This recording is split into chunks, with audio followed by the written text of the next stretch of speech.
All right. Hey, folks. Ooh, that's super loud. Let's see if I can get that taken care of. Hold on a second. How's everybody doing tonight? Hopefully everybody's doing pretty good. Let's see if that's better. All right, that allows me to talk at a more normal voice, sound, pitch, level, whatever you want to call it. Hey, folks. Tuesday night. Hope everybody's still around and watching, and thank you for joining in. And I hope everybody's safe as they can be and doing everything they can to keep themselves and their family and friends safe. So thank you all very much for that. I miss you guys. We'll open up again. Don't know when. We'll keep everyone posted. Don't worry. I know the governor here, has a plan to get things rolling in May. That isn't going to be us. We're going to be beyond that, right? I think you all support that, and thank you for everybody that's reached out and commented. I want to be back here all with you guys. I know you guys want to get back here. I know we all miss fencing and fighting and having some fun. So until then, we've got this, and I think we're going to continue this after the fact as well. I'm going to live stream our actual classes that we do, or at least portion of the classes we're going to live stream. So for those that are not here in the greater Columbus area with us, thank you for joining in. And message me, please, because I want to send you a patch for the school. Right, because I know a few of you have been really consistently on here, and I thank you guys really very, very much. It means a lot. So I'm surrounded by a couple of my favorite people here today. Faux Phil, and we don't have a name for this bag, but I'm going to call him Fred for today, I guess. Maybe it'll stick. One of the kids, one of my juniors, shoot me a name for our bag. Fred works for now. We're going to do cutting tonight, as the description said. We're going to do some conditioning, push-ups, and sit-ups like we always do. We're going to do some footwork, a lot of footwork, and we're going to do a lot of cuts tonight. There's a lot of these cut challenges and lunge challenges, and that's awesome. Thank you. I love seeing everybody doing it. We're going to do a whole lot of cuts tonight. So, and hopefully really talk through some of the mechanics of cutting, hand position, body alignment. Then we'll go through some combination drills on the bag. We'll talk a little bit about, we'll talk about the lunge and the mechanics of a lunge. Very different with a lightsaber, right? An LED saber since it's plastic, but I'll bring one of my other steel weapons out here and show you some differences, right? So we're going to cover a lot. Well, we'll see how much we cover. We'll get what we don't do today. We'll continue on Thursday. And if I get tired halfway through, we'll stop. But you can do it. Stick with me the whole time. Do the conditioning, right? We're going to do what we've been doing all along. 25 jumping jacks, 20 push-ups, 40 sit-ups. We're going to do our footwork. In the middle of the, since we're going to kind of blend in our cutting drills throughout the whole hour, we're not going to have a clear stop like we usually do at the half-hour mark to do more conditioning. So there will be a point sometime in that half hour or the hour where I'm going to say, okay, let's do another 20 push-ups and 40 sit-ups. And then at the end, we're going to do our 1-minute plank. Right? Maybe we'll even extend it to 1 minute 30 seconds today. I've always said 2 minutes is the goal. Y'all can do it. I know a lot of you have done it, and thank you for those that went out and did that little challenge we did. So we're going to do that. With that, let's get things rolling. I'm going to shut off my mic. We're going to do 25 jumping jacks, 20 push-ups, and 40 sit-ups. Remember, push-ups, we'll go through push-ups in the beginning, the mechanics. I know I talked about it on Thursday of last week, but you can do them on your knuckles, you can do them flat, you can do them wide grip, narrow grip. There's a whole plethora of different ways and styles you can do push-ups. So the cool thing is it allows you to mix it up so your body doesn't get bored and you don't get bored with it. So enough talking. Sorry about that. Before we do that, let's start with our regular stretching routine. I think these guys aren't in my way. They're not. So feet shoulder width apart, nice and relaxed, up to the ceiling. Get a nice, good stretch. Down to the floor, knees, ankles, toes, whatever you can reach. Bend forward at the waist.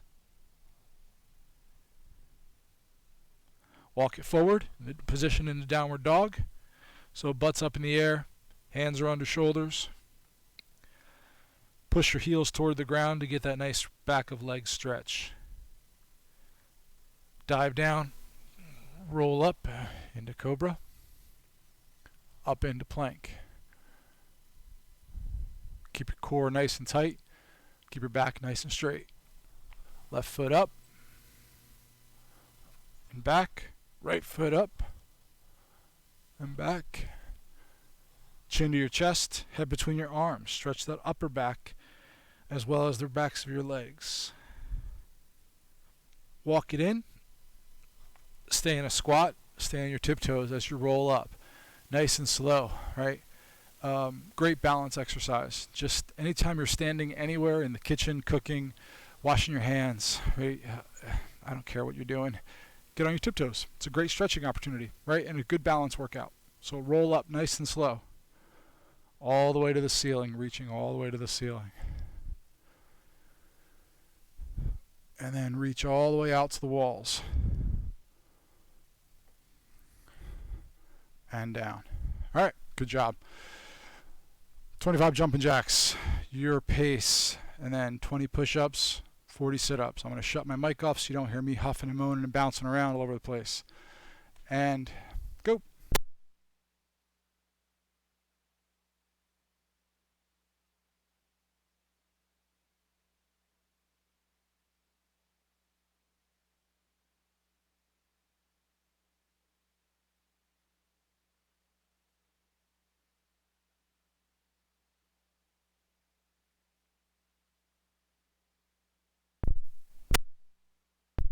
Okay. 20 push-ups. Again, your style, your pace. Just get a nice extension where the elbow and your upper arm is parallel to the floor, right? You're not doing little high pulses. You're not going full range motion. Nice where your upper bicep and upper arms are parallel to the floor. 20 push-ups.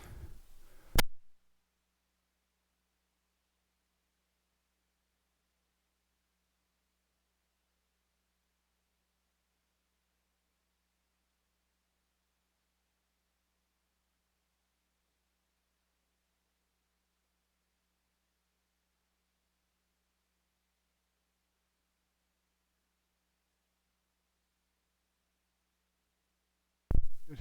Let everybody catch up. Remember, if you can do 10, do 10, right? Push yourself. If you can do more than 20, great. There's a 50 push-up challenge we've got going on out there that Russell's running and diligently putting updates on every day. If you're working towards that, very, very cool. Awesome. We're going to live stream it on May, I think whatever that 30-day mark was, May 6th, that Tuesday. We're going to do a quick little live, maybe even do a Zoom session and live that for everybody that wants to do it and do their 50 push-ups. You can do it. Just keep at it, right? Okay. Sit-ups. I got to take the mic off. I'll shut this off. 40 sit-ups, your pace and your style. If you want to do trunk twist, you want to do crunches, I'm going to do crunches. If you want to do leg raises, totally cool. Just work your core, right, in these 40 exercises.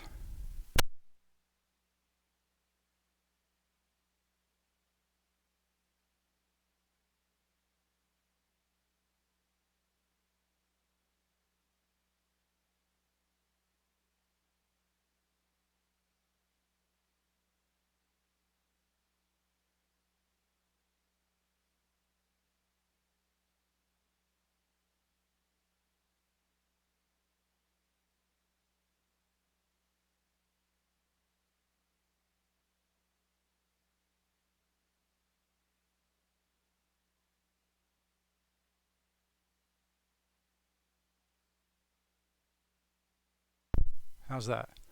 Good. Back. So finish up. Take your time. Right? Do not rush. Pause me. I think is the way to do it. You can pause it, right? I've paused a lot of things live streamed. So, cool. Conditioning. Let's talk for a minute about this. Right? The more you can move your body, the more you're going to move. Right? It made no sense whatsoever. The more you can get out and move your body, right? The less tight it's going to be, the more flexibility you're going to find, the general, well-being you're going to get. So do this stuff, right? I'm not doing it just for me, even though I am doing it for me. I want you guys to do it as well. And send me feedback, right? You want to challenge me for something, I want to do it. I want to challenge you to do this too. So let's work together, right? It's a community first and foremost for us. It always has been here. And I'm glad that we can at least connect this way. I can't wait to get these doors back open again and work out, it'll happen. But for now, let's just connect here. Quick note for those that are interested. Sunday nights, we are doing a Zoom chat with anybody who wants to join in the school. So if you want to join, the invite is in the Facebook, on our Facebook page. I didn't put the number there yet. I will, but just ping me if you want in, and I'll add you there. Also, we've got a Discord server set up now for chat. We're trying to move away from Facebook as a chat platform. So I'll add you there too. Just let me know. All right, so let's do some footwork first. Right foot forward, left foot back. Again, front foot pointing toward where you want to go. Right? Get aligned with the camera here so you can see that better. Front foot pointing toward the direction you want to travel in. Back foot between 60 and 90 degrees. Feet are apart so that when I slide and move my feet, I'm not having to walk around my feet. I'm not walking a slack line where if I go forward, I've got to step around my foot to get there. Okay. Let me go back here a little bit. We're going to do our standard single advance, single retreat, 10 each side. We'll do double advance, double retreat, 10 each side. And then we're going to get the saber in our hand and go through and start our cut drills. So, right foot forward, step forward, retreat.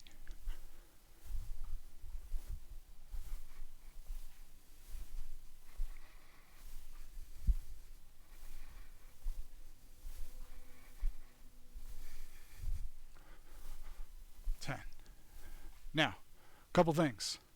We're going to do that again. 2 steps forward, 2 steps back. Keep your upper body very quiet when you're doing your advances and retreats. I'm not a needle bobbing up and down, right? I'm not a bobber on the waves here, right? I want to move. I want to keep my head nice and flat as I advance forward. I just want to move my lower body, right? I want to divorce my lower body movements from my upper body movements in your footwork. It's Tuesday, so we're doing our pulling steps. So where my front foot steps in places where I want it to be, I pull my body here by using my front thigh and my quads. So step, pull. Step, pull. It's like I'm hooking in the ground and pulling myself forward. Same thing with retreating. Step, pull myself with my back quads. Pull. That way if I'm moving back and I need to change direction, I can do that very, very easily because I'm pulling myself into position. Different than what we do on Thursday nights, which is the pushing step, which is a rear leg push, kind of a hop, pushing me forward or pushing me back. Doesn't have to be a hop, it could just be a push. So this way when I'm prepping a withdrawal, I can prep that withdrawal while I'm still fighting in the same plane and then come back as I need to. If I want to bait my opponent, be able to give myself room to void the attack, I can void the attack and come immediately back in because I've pulled myself back and forward. So, switch feet, left foot forward, right foot back. Single step advance, single step withdrawal. 10 each side, 10 forward, 10 back. Ready?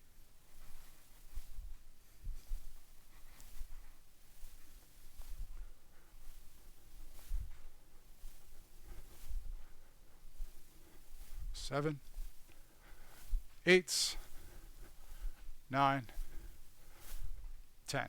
You can mix these up as you do it at home. I want you to do some little steps, some bigger steps. Remember, I'm stepping and then pulling myself into position, or stepping and pulling myself back.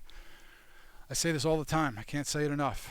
Naturally, we walk in longer strides forward. My opinion. I think it's right.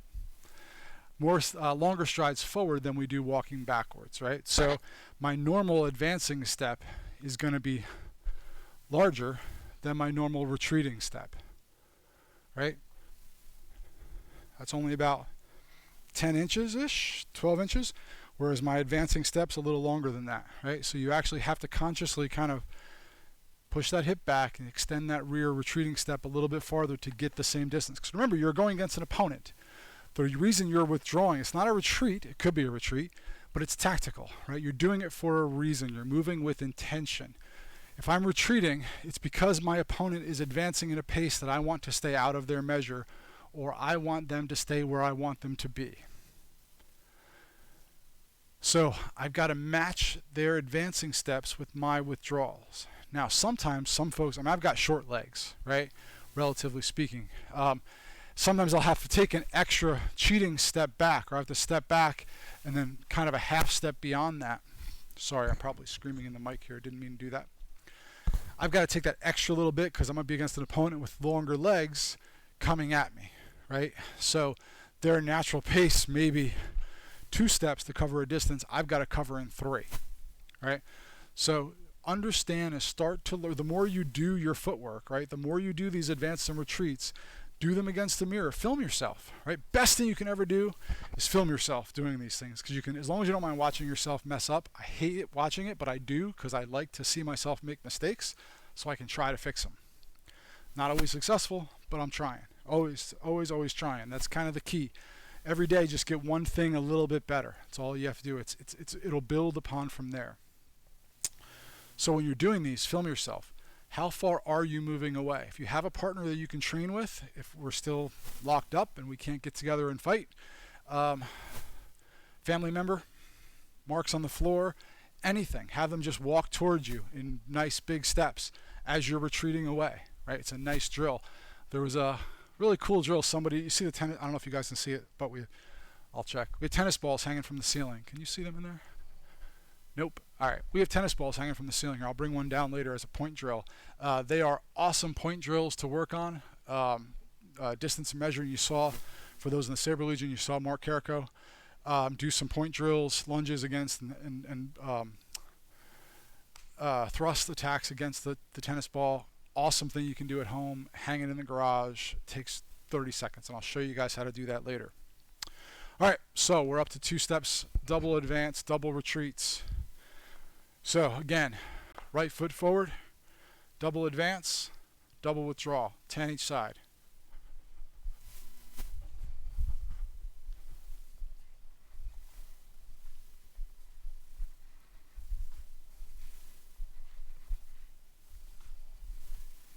I have no idea how many that is. I'm going to say 6. Nah, we'll say this is 6. 7, 8, 9, 10. Good. Switch sides. Left foot forward, right foot back. Why do I keep my arms up? Because I don't have a weapon in my hand, and I don't want to keep my hands down at my side. What good are tools if they're down at your side, out of your way? Right? I want my tools where they're accessible. Most of the movements have to come in this area. Why put my hands at the bottom end of that area? Right in the middle. That way I can equally protect my face, defend my face, attack a higher line, or defend, attack a lower line, right? If I keep my hands down at the side, what am I training my muscles for?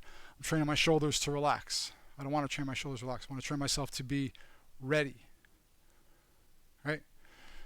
All right, so 2 steps, left foot forward, right foot back, double advance, double retreat. 1, 2, 3, 4, 5, 6, 7, 8, 9, 10. Why do I feel like we didn't do 10 of the other ones? It just feels that way. All right, cool. So we're going to do the rest of the other, not 2. We're going to do the walking advance without a saber in our hand, because I want to do that with cuts later, but I want you to get that feeling. So we're going to do the goofy beginner way, and I want everybody that's even done it for years with me do it the same way. Right foot forward, left foot back. Arms are up. My hips are not forward, not immediately off to the side. They're kind of diagonally off to the left because I'm right foot forward. Hands up. We're going to step forward with our back foot. Change our position.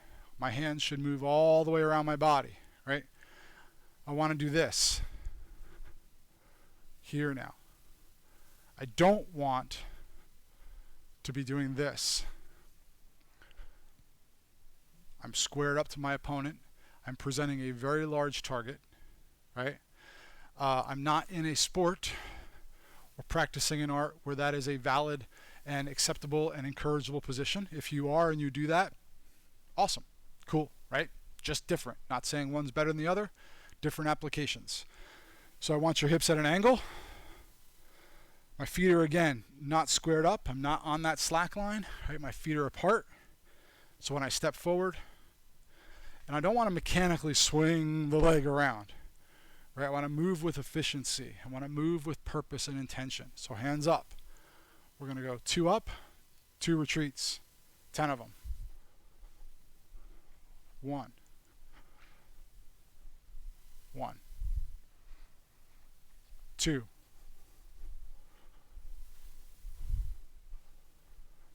3. Yep, bear with me. We're doing all 10 like this. 4.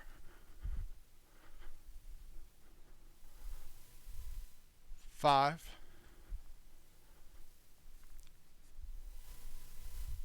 6.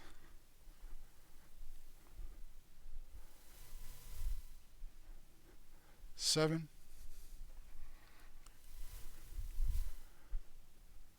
8. Watch your feet, they pivot. 9. I'm not raising either foot up and gaining any little trigger steps. Last one. I see people all the time, 10, good job, doing, watch my front foot. I'm supposed to do this. Watch my front foot. Watch my back foot.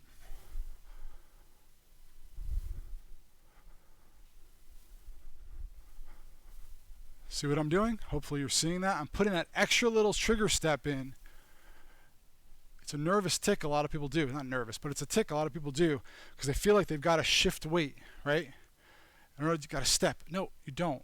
If you have your weight equally distributed across your front and back foot, you can just pivot. It's all driven from your core. It's all driven from your thighs. Pivot. Yes, you've got to rotate your feet. Absolutely, right? My left foot's pointing away from my opponent. My front foot is pointing toward the direction I go in. Well, toward what's in front of me, where I want to attack. When I walk forward, my right foot has to pivot. I can't turn like that. You can. You're more flexible than me. I can't. That foot's got to turn. But I turn it with my hips. Hips turn it. Hips turn it. Hips turn the foot, right? Does that make sense? Don't trigger that. One, it puts in additional movements, so you're using more energy, right? You're also taking more time because you're adding another movement that your body has to perform, right? So you're using more energy and taking more time. 2 not good things to do in a fight because you got very little time and you got to conserve your energy. Last one, which may be equally as important, is you're telling your opponent what you're going to do. Right? If I'm fighting someone and I look at their feet and I see them always do this before they advance, I know they're going to advance when they do that and I'm going to strike. Now, yes, before somebody gets all upset, yes, some people do that as a tell and I will appel in plant. I know guys that do it too. It's a classical technique, right? We try to distract our opponents. It's like snapping here and punching from this side, right? You know, the whole bang, right? Abbott and Costello, whatever, you know, Three Stooges. But if you're doing it unconscious, right, that's the challenge. That's the problem. If you're doing it without realizing it, you are giving something away from to your opponent. You are taking more time. You are using more energy. 3 very bad things. Move with intention. If it's your intention to do that, so be it. That's your strategy, right? Cool. Awesome. All right. Let's talk about some cuts. We're going to do some descending cuts. I know we're going to cover a lot of the topics we've done before, but I really want to work into cut movements, right? Combining the cutting mechanics with our body mechanics, right? So that when you do successive cuts, right, and you do combination cuts or compound movements, you're doing them to the best advantage of the attack, right? You're doing them based on a situation that you're in. If I have to stay same side, then I want to be able to attack the right way in the most efficient way. Right? If I stand squared up to my opponent and I go bang, bang, bang, bang, well, I may hit them every single time. Hey, cool, you survived. Awesome. right? Doesn't mean I'm being as efficient as I can. Doesn't mean I'm getting as much power as I can, right? I want to use my entire body for the attack, right? So if I cut and I happen to be squared up, bang, I want to cut with my hips, right? Boom, so it moves with it, or I move forward with it, right? If I have to stay squared up, if my feet are stuck against on a ledge, and if I step back, I'm going to fall off the, a cliff, and I step forward, I'm going to, I don't know, maybe I'm on, here, let's use the episode 3, right? We're on a lava rock fighting down Mustafar. If I can't go and I have to move in place, I've got to use my hips with the attack. Again, you're not going to get as much power. You're not going to get as much efficiency by not engaging your full body. But if you have to, then it becomes an intentional movement. What I'm trying to break people the habit of doing things unintentionally, thinking there's the right thing to do, right? There is always an efficient way to do things and an inefficient way to do things. Sometimes you got to do the latter. Most of the time you want to do the former, right? So we're going to go through all that a little bit here. So let me get my saber. I'll turn it on today. It doesn't really matter. It's a polycarbonate tube. The light just makes it look cooler. So we're going to hit both pills. So we've got our standard punching bag. This does not have any weight in it. I don't put any sand or water in this one because we move it around too much. But we're also not doing full contact kicks and punches into this because it very easily tips over with very little effort, right? It is a great bag to strike at with a saber, right? And I'm just playing now, throwing it off because the person's over here and I'm really not fighting someone without looking at them. So great to practice with a lightsaber because you're not going to damage the bag with the polycarbonate tube. If you are so inclined to have what is on my left, a PEL, training dummy to hit, this is a PEL too. It just happens to be a punching bag we turned into a PEL. This is more of a traditional wooden post with sisal cord. I actually put this inside of a 4-inch piece of PVC that I bought at Home Depot for like $3, and down there is a Christmas tree stand. Right? This is Phil's old mask. Thank you, Phil. There's a spider in here who's living in his mask. Is going to bite me probably. This is a landscape tie. Right? Square on the sides, rounded on the other edges. Right? It's a landscape tie. Why did I choose a landscape tie? 1, I like that it's rounded. It's kind of cool. 2, it fits in the 4-inch PVC without me having to cut it. And ultimately, I'm lazy and I don't want to have to trim down piece of wood that sticks in there really nice. I think that's 3 25-foot rolls of the sisal cord wrapped up, stapled into the top, done. Stapled in the bottom, pop a fencing mask on the top, and you've got a really nice training dummy. Now, Phil's a little wobbly because I got to put a base underneath him, but it really works out well and it allows me to practice strikes. If you have a pillar at home, wrap a moving blanket around it. Get some duct tape, wrap the moving blanket around it. Take a couple pillows, right? Take some couch cushion insides, innards, right? Or go to your local store and get some. Tape it on. Now you got a nice little padded bag on a rigid structure. So it's kind of the best of both worlds if you don't have the opportunity to stick one of these out. If you got a tree in your backyard, hey, good on you, got a tree. No, that's alive though, so you don't want to beat it up too much. All right. Let's talk about some cuts. I have no idea where we're going with this. I know I want to talk about a lot of cut mechanics. We'll see how things progress over the next 15-20 minutes. Right foot forward, left foot back, middle guard. Saber is out. Very defensive position, right? Why is it a defensive position? Because my point's in my opponent's face. For them to attack me on this line, and they are across from me, I'm not going to be in middle guard if my opponent is over here. What's the point? I want to be facing my opponent. So my blade is in their face. I'm not giving them any target to hit. I'm forcing them to move, to attack me, or to move my blade to clear the lane to attack me. Right? The line of attack. I am right foot forward. So the most efficient cutting path is to travel either a descending cut from right to left, because again, my hip can move with that cut. Or I can move an ascending, a rising cut from left to right, because again, my hips move with it. Now, the problem is doing any static movement cut immediately cuts my power out in half. I can only engage from the waist up. Yeah, I can get a little torque from my hips, right? But I'm not getting the full impact of a stepping forward cut, right? Because my whole body moves into it. So what we're going to cover is some good drills you can do against a bag or a Pel or by yourself where you actually engage the step with the cut, right? Also, what I want, since you can't talk about one without the other, is movement of the blade and the body, right? It's very easy to look at when you're looking at someone do a thrust and a lunge, but equally important when you're doing even any kind of cut. So if I am left foot forward middle guard and I want to step forward and cut, I can step into my opponent and cut. Immediately what I did was bring myself into my opponent's measure with my blade out of position and not threatening at all, right? So I moved my body first.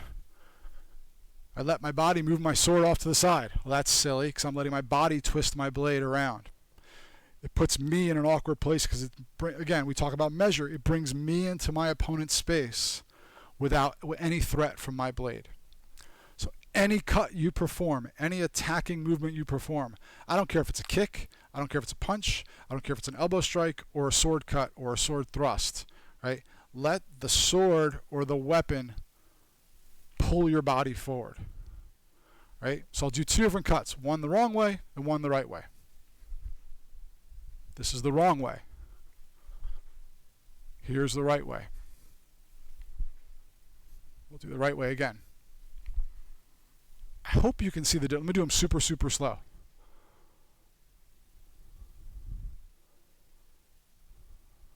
What was first? My body.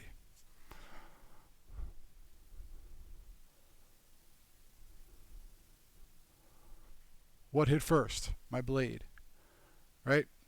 Or at least what happens is I brought my blade into alignment so it becomes a threat to my opponent.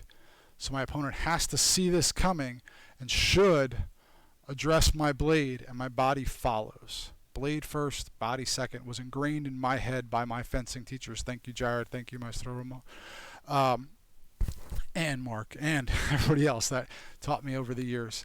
Thank you, guys. So move your intending weapon. Let that pull you into the attack. I don't care if you're punching. Let your punch pull you forward. If you're kicking, let the kick pull you forward. That was a stupidly low kick. Right? So it's blade first, body second. Always. I see a lot of people kind of doing the first, body first. And the problem is, if you put your body out there first, you're giving your opponent an area, a way to hit you. And you're not threatening them at all with your blade. So you're not taking advantage of the weapon in your hand.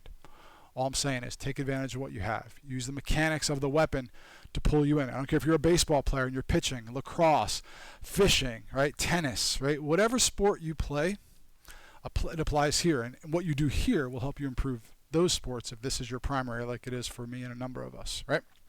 So blade first, body second, right?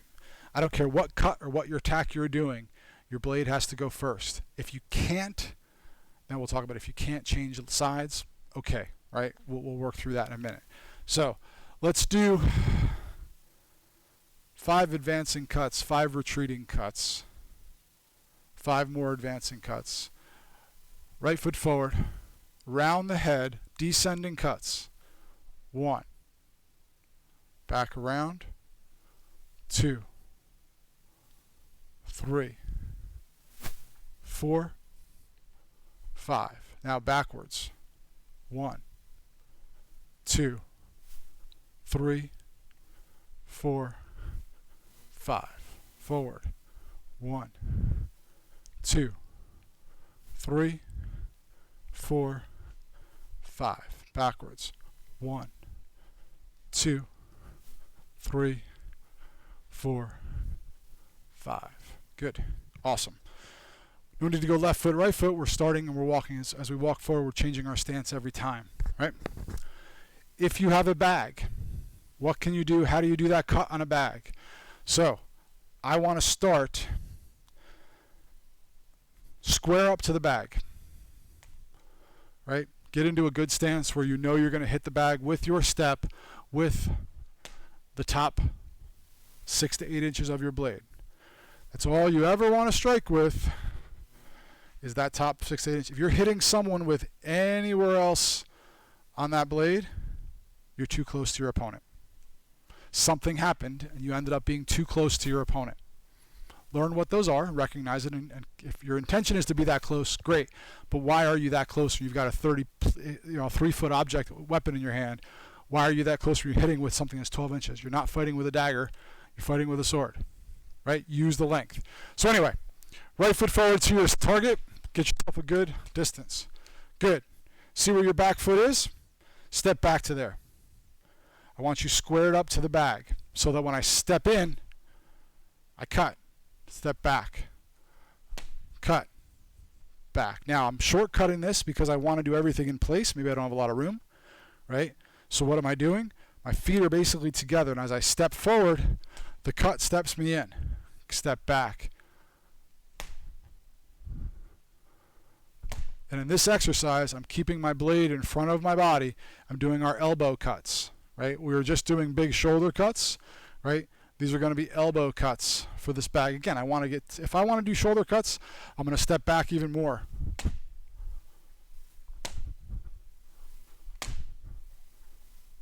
And I can do elbows, the entire shoulders, or I can do elbow cuts.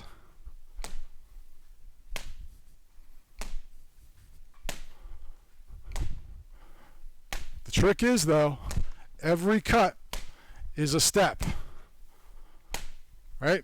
Every cut is a step. I don't want to sit here when you're practicing, right? I don't want to do this.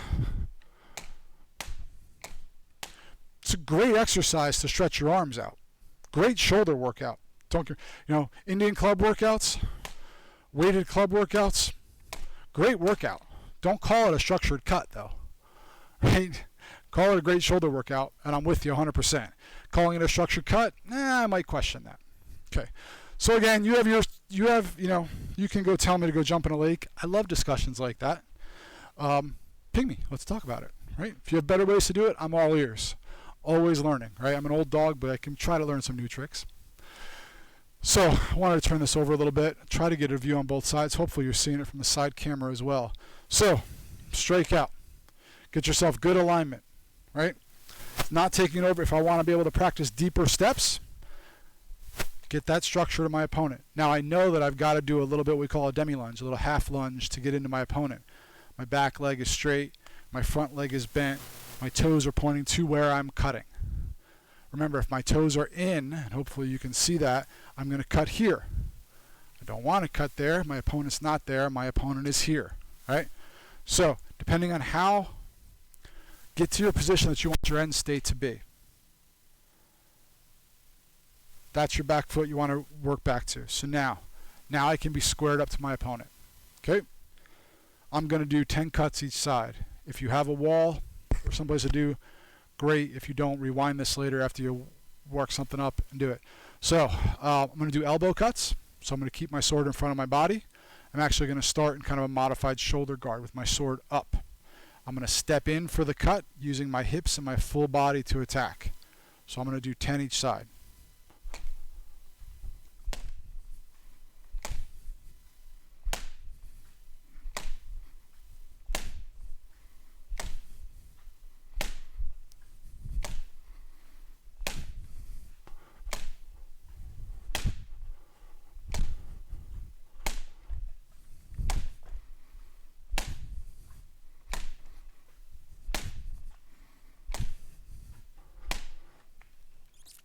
I'm not trying to hit hard. I'm certainly not going fast, right? I'm using the lever for the mechanical device that it is.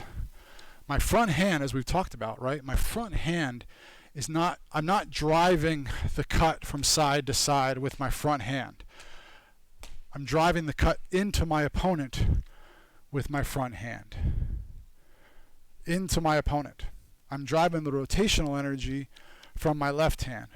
Because it's a lever, right? It's a mechanical device. It's a lever. Fulcrum is here, right? I'm pivoting around I'm pivoting around the center point, right? So forward and back lateral movements, front hand. Backhand is the rotational energy.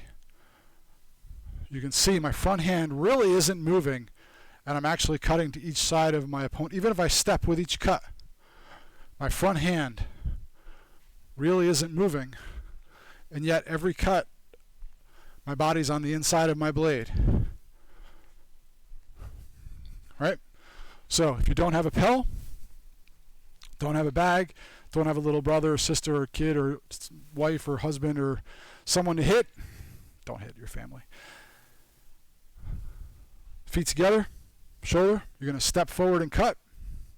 Step back, cut, cut, cut, cut, cut. Every leg is moving, every cut is moved with my body. You should see my saber should lead every one. Rotational, even if I get a little mixed up there like I just did, that's okay. It all comes back. Move your body with your cuts. If you're ever cutting and not moving your lower body, you're not using all the tools at your disposal. I'm not saying you're not going to win. I'm not saying you're not going to survive. I'm just saying you're not using everything that you could to put behind that attack, right? Use what you can. Use what you have available to you. Does that make sense? Cool. It's 40, almost quarter of. Let's do some push-ups and sit-ups.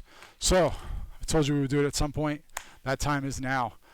20 push-ups, 40 sit-ups, and then we're going to do some more cut drills. I want to do some cutting combinations. So when do you stay same side? When do you change to the opposite side for cuts, right? Cool. So I'm going to shut my mic off. 20 push-ups, 40 sit-ups.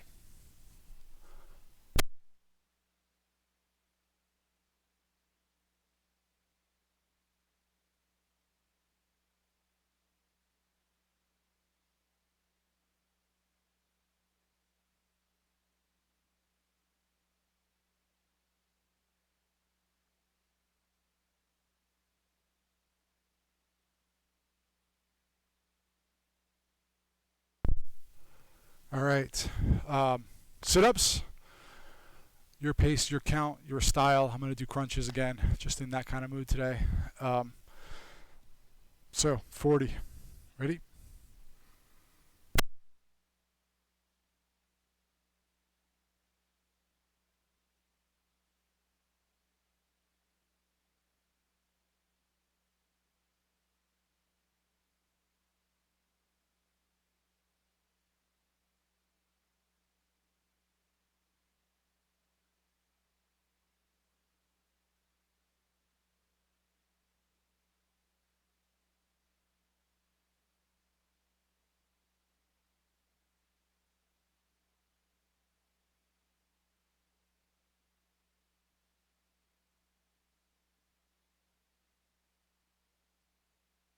All right. Let's give everyone a chance to finish up theirs. So if you don't take the longsword yoga class before this, you have not watched it yet, what are you doing? Watch it. I enjoyed it. It's a blast, a great conditioning class. Right, 30 minutes. It's quick. We do over 200 cuts in that class, usually combined with some other body movement like a squat or a lunge. A lot of core, and all in all, a good time. You don't need to have a long sword for it, right? You can use any weapon, lightsaber, grab your lightsaber, right? Doesn't matter. I'm doing everything two-handed. I could easily grab one of my curved hilts. I think this is one of Tanner's that I'm going to need. Right? Actually, this is the one he won when he won Beast Coast last year. Right? So it's one of my curved hilts from Cross Point. Not a two-handed weapon. Does the battery work? Nope, battery's dead. That's okay. Most sabers here, the batteries are dead. Not a two-handed weapon. Right? Same cuts. So, 1, 2, 3, 4, 5, 6, 7, 8, 9, 10. I can step. I'm hitting the bag, same thing, right? I want to be in my end position. Nice back leg, front leg is bent, toes are forward.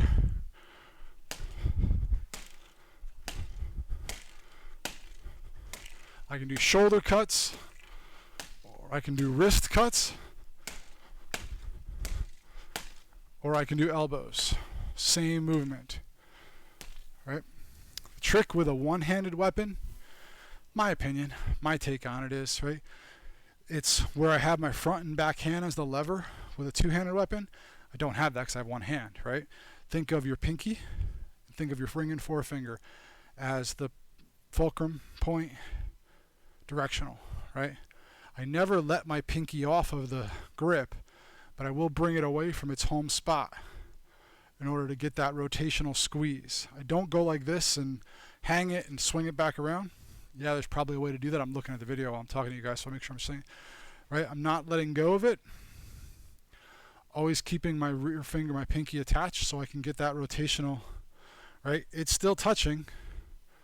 It's still connected. The gap is here, right? When I cut, I squeeze into that gap, right? I squeeze. I'm not hammer gripping it. I'm gripping it like a handshake. All the weapons we hold, right? Whether it's two-handed or one-handed, we hold it like we're shaking hands with an opponent. Except there are weapons that we have a thumb grip where our thumb is up top. But essentially, I think we talked about this once before, right?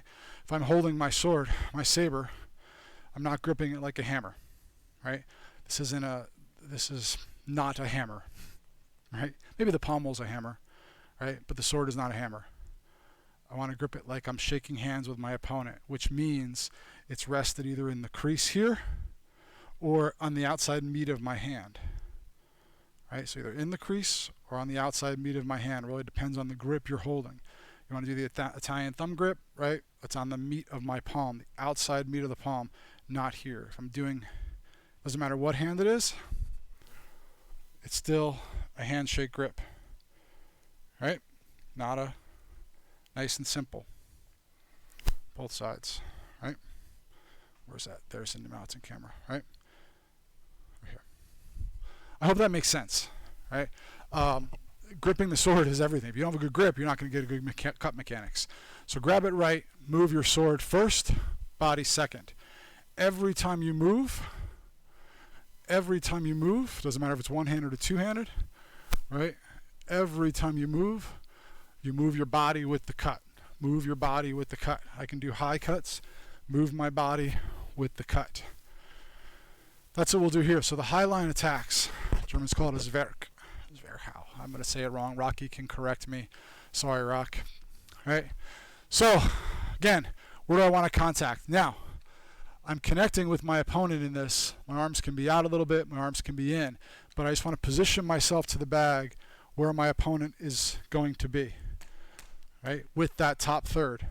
So, step, around, step together, around, step in. Notice my front hand really isn't moving much. My back hand is pulling, pushing, pulling, pushing. My front hand is just along for the ride and keeping it at the right lateral positioning to my opponent. Does that make sense? Let's do 10 of those. So I don't care if you're standing on your own, right? We're going to stand shoulder width apart. We're going to take our sword parallel to the ground.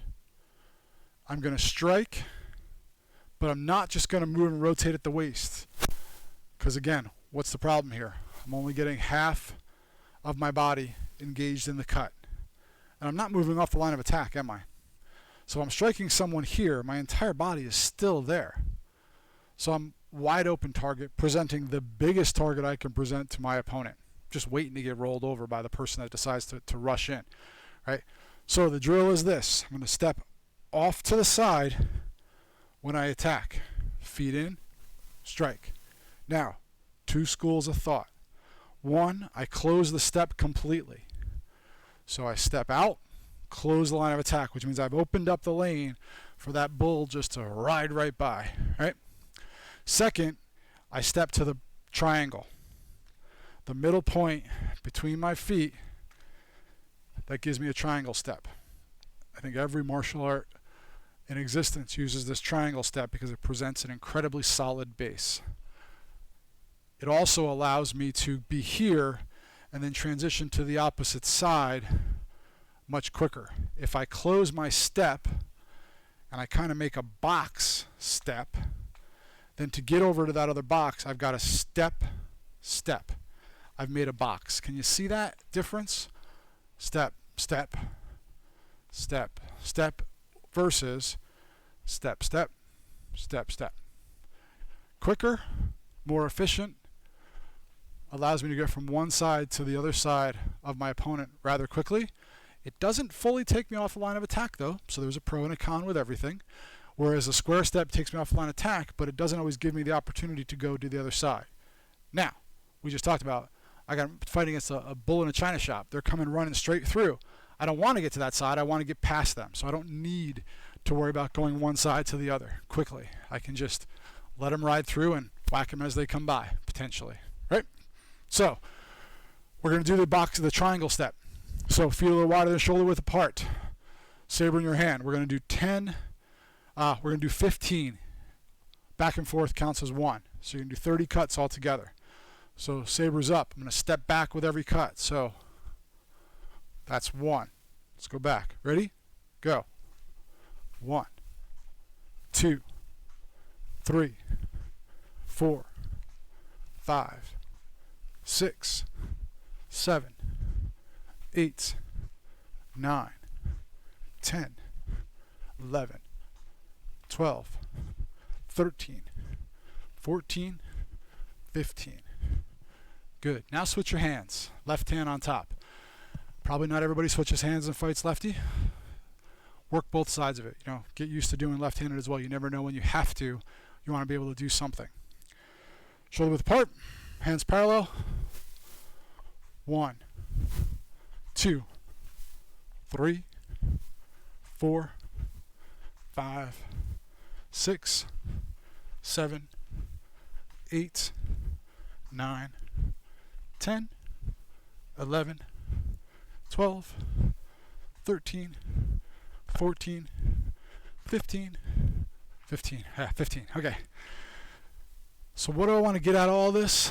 I want to convey making sure that your cut follows a good mechanical move process, right? And you align your cut with your body mechanics, your body alignment, your body movement.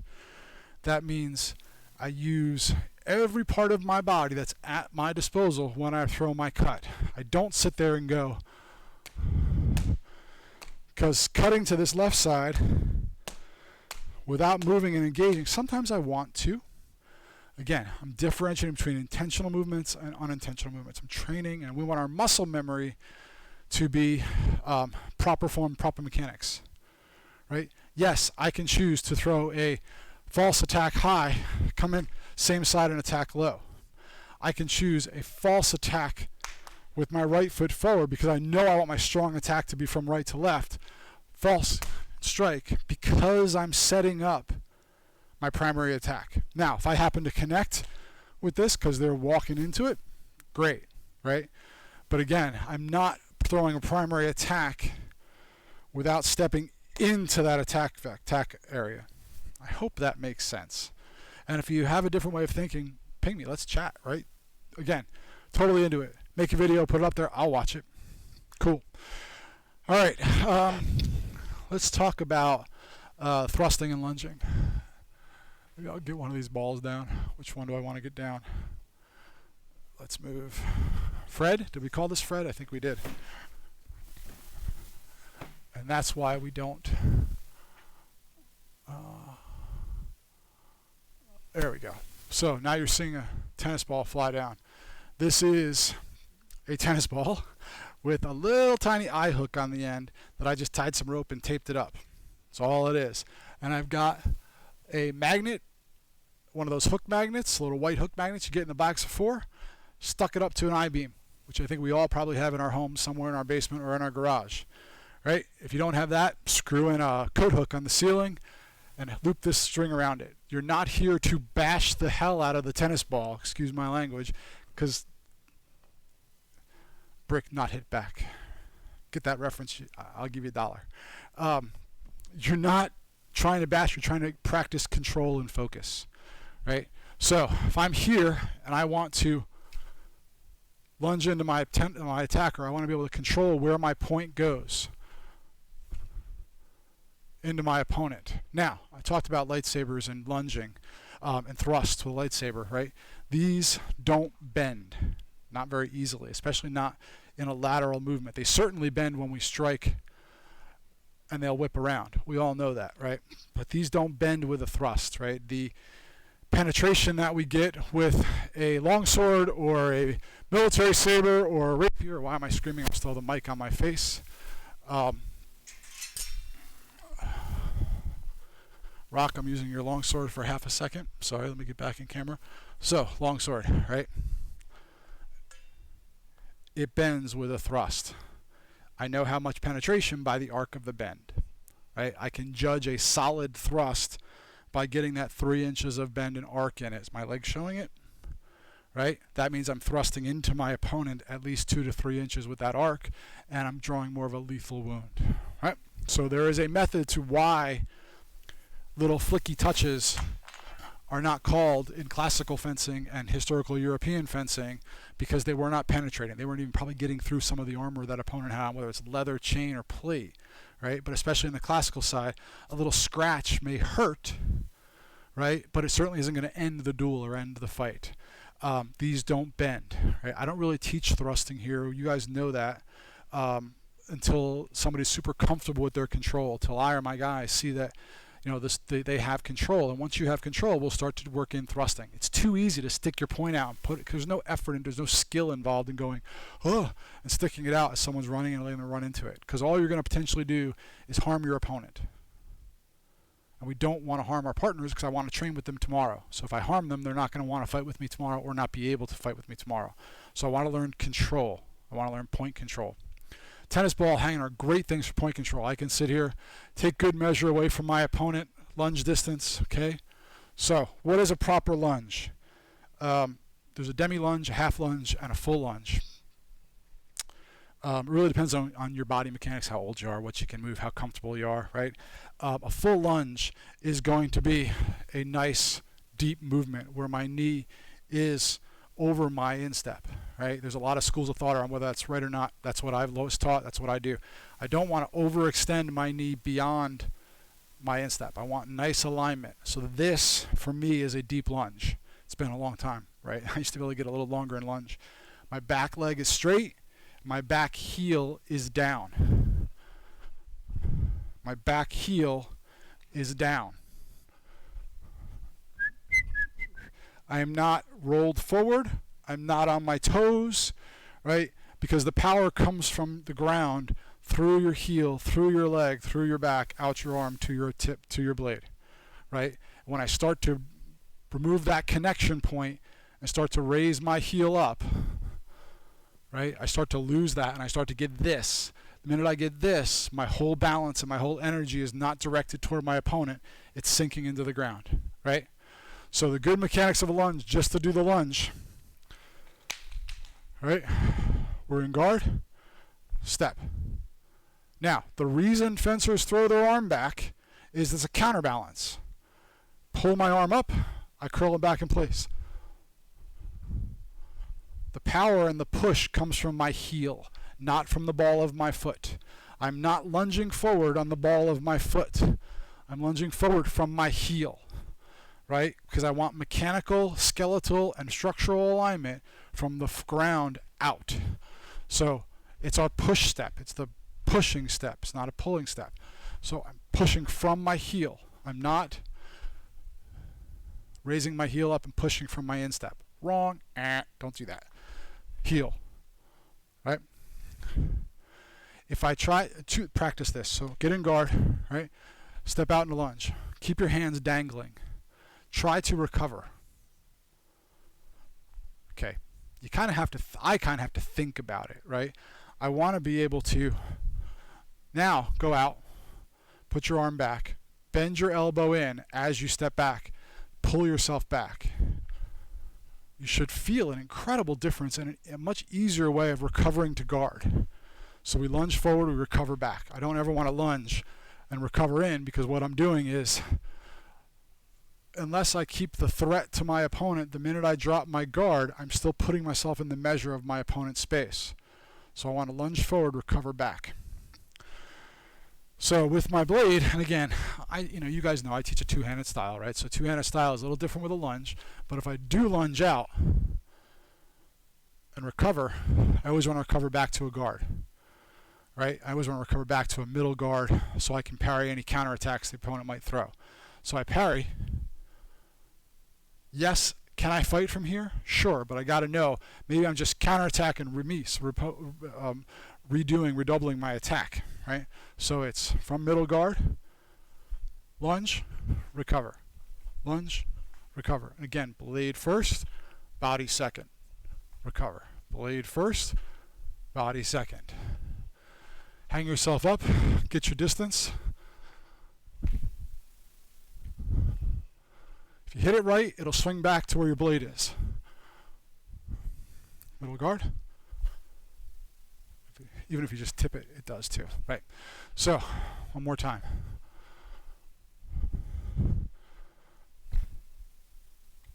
Right. Bounces right back to place. That's the best way you can show that you have the correct lateral energy and movement of your attack. Right. If I miss my attack, shit. It's hard to do, sorry. If I miss the attack, you'll see it go off to the side, meaning I can hit it like a cue ball off to the side and get that rotational spin. It will get magnified by hanging from a string, right? So that's how you can know you're getting a good solid hit. Again, it doesn't have to be hard. My opponent is coming into my thrust. It needs to be structurally sound, right? There is no I need to thrust hard, right? I need to thrust structurally sound because I'm doing it when my opponent is coming in. So I'm either thrusting up and around, or thrusting in whatever direction I'm thrusting in, my opponent is coming onto my blade. I don't need, especially with a lightsaber, right? I don't need to waffle them. I don't need to compress their mask so much that it hits their face. I just need to be precise, right? Especially with the target areas that all the different systems have. I don't want to hit someone in the throat with a thrust. We've all been hit, or if you haven't been hit with a thrust in the throat, good. It will happen. Sorry, right? Inevitable. If you have been, you don't want to be, right? If you've hit someone in the throat with a thrust, why? Ask yourself why. Either going too fast, not in control. It better never be an intentional movement. So let's negate the intentional side of it, right? If it's an intentional movement, put your saber down, get the hell out. We don't want you, right? So thrust with intention, thrust with control. This is a great exercise, right? So again, get your distance of where you're going to be for your thrust. Go back to guard, blade first, and you can see I kind of hit a thing because my body went first in that one. I moved my body first, which did not give me the control I needed. When my blade moves first, I maintain control. Even if I take bigger steps, even if I take an advance and then a lunge, right? And you can see I put my body first, so I missed the target. Advance, lunge. So again, a couple things to think about with a lunge. Alignment of your body, right? Front foot is out, knee is over your instep. You can do a demi-lunge, half lunge, fine. My knee is still over my instep. My back leg is still straight. I'm not in guard. I'm in a lunge. Guard, lunge, guard, lunge, guard, lunge. Nice straight line. Lunge, nice straight line. Guard, not a straight line. Does that make sense? Do you see it? Right? Blade first. Doesn't matter what cut you do. I don't care if you're punching. I don't care if you're kicking. I don't care what you're doing. Your weapon leads your body. Your weapon pulls your body. Cool. Awesome. Let's do some cuts. This is going to stay there because I don't feel like hanging it back up. So let's do our cut form. So it's going to be 8 cuts up, a turn, and 8 cuts back. So I think I'm just still in view. Start in natural guard. We're going to do this twice. So around the head, big shoulder cuts. 1, 2, horizontal cuts. 3, 4, upward cuts. 5, 6, straight down. 7, up. 8. Turn. 1, 2, horizontal cut. 3, 4, upward. 5, 6, 7, 8. One more time. Natural pose. Descending cuts. 1, 2, horizontal cuts. 3, 4, rising cuts. 5, 6, vertical cuts. 7, upward vertical back edge cut. 8, turn. 1, 2, horizontal cut. 3, 4, rising. 5, 6, 7, thrust. 8. I think we did, I don't know, over 100 cuts in this hour. Hopefully all that made sense. If you have any questions, if there's anything you'd like to see done again, cool. I think I have the cut mechanics video that I made a while back in the basic LED Sabering Fundamentals series. Look through that, as well as we got a couple different cuts in there as well. So let's do our plank. So we're going to go a minute and 30 seconds. Hopefully you're all going to do it. So, minute 30 seconds. You can do it. I know you can. If you can only make a minute, fine. That's cool. If 30 seconds, fine. That's cool, right? But if you went 30 seconds last time, do 35 seconds today. Right? If you did a minute last time, try to go the full minute 30. If you can't, do a minute 5 seconds, 10 seconds. Do your personal best that you can then improve every single time. So I'm going to go down in forearms. And go.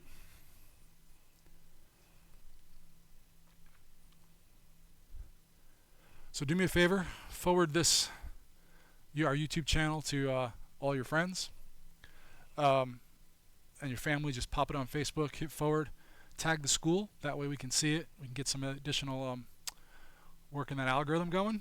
And then like the video, send me a message, reply, post a note on it, subscribe to the channel, ask your friends to subscribe to the channel. The more subscribers we have, the more we can do with YouTube. So we are at about another minute, 30 seconds or so. I don't know, somewhere around there. We'll be at a minute and 10 seconds. We're going to keep going after that.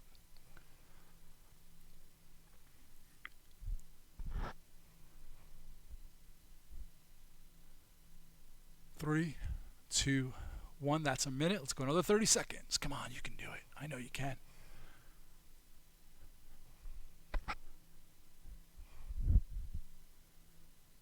Halfway there, 15 more seconds.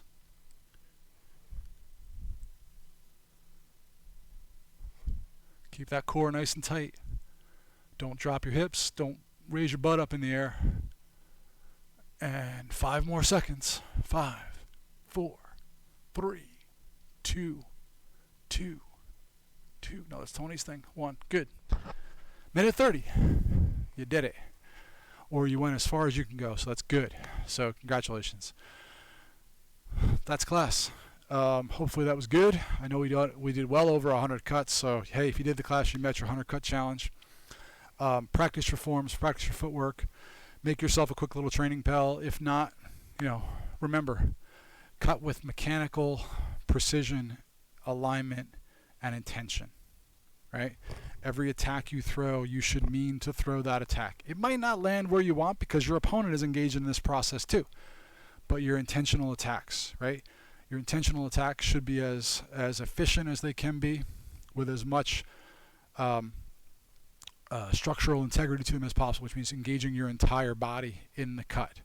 So don't square your hips up and throw a cut with just your upper body. Engage your lower body, get that torque. Remember, don't put your body into your opponent's measure without threatening them with a cut or an attack of your blade. That's where the blade first, body second comes from, right? When you're thrusting, you will have control if you get that point out first and then lunge. If you try to lunge without that point and try to move the lunge and the point movement in place at the same time, you're going to lose control. It's inevitable, right? It just happens. Grab one of these things. They're super easy to make. Get a tennis ball, get a little eye hook, tie a string on it, and tie it up to wherever you are.